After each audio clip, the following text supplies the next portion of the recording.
The medium shot of Michelle as she starts to run away from the store again. The camera takes in a shot of an optometrist sign with a huge eye that Mike had seen. A tracking shot of of Michelle as she runs back toward the post. She grabs it and holds on tight. Then she looks down. Her hands have touched a button, and she looks down at it. A tight, close shot of a button with a sign over it.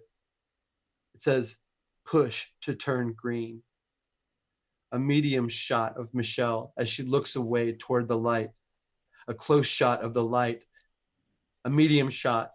And then suddenly Michelle slams the palm of her hand against the button and punches it over and over again. Somebody help me. Help me. Help me. A close shot, the light, as it flashes from red to green, from green to red, from red to green, and over again. A close shot, Michelle's hand, as she keeps pushing the button, her voice sobbing, screeching, plaintive, frightened. Somebody help me. Please. Please help me.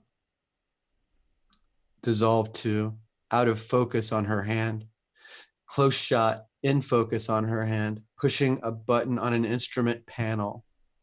The camera dollies away until both the back of the panel and Michelle's face are on a small television screen. There's a long angle shot down a line of officers in a viewing room as they intently watch the screen. We hear Michelle's voice as it coincides with a red light that flashes brilliantly on and off over the viewing screen.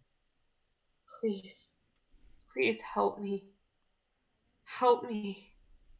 A general, obviously in command, turns to his aide on his right. "Clock him! Get him out of there, quick!" Officer 2 reaches over for a hand mic, pushes the button. "Release the subject, on the double." Interior of a large hangar-like room. In the center of it, illuminated by a couple of spots in an otherwise dark room, is a small, hermetically sealed metal box about 6 by 5 feet and about 5 feet high. A sliding panel is pushed back. Several Air Force men reach down and start unstrapping Michelle and then carefully lift her through the hole. A white-clad medical officer begins to remove the electrodes that have been taped to her body at various points. By this time, Michelle has stopped speaking. Her eyes are half closed.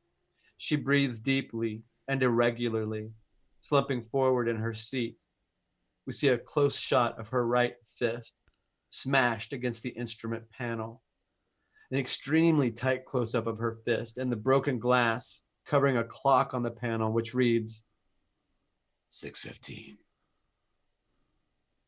A medium group shot of the Air Force men as they remove her.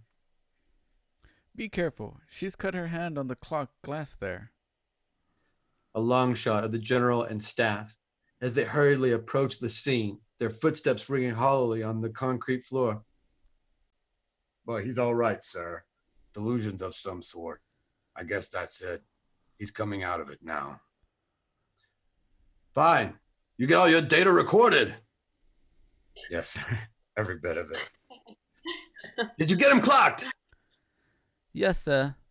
484 hours, 36 minutes. "Good. I'd like to get a look at all the data when they're compiled. I'd like the reaction chart on him, too." "The press, sir?" He points toward the opposite side of the room. A long shot, 3 or 4 members of the press, as they stand waiting expectantly. A group shot of the general and the others. "On the run. If they don't mind, I want to talk to Ferris." "Yes, sir."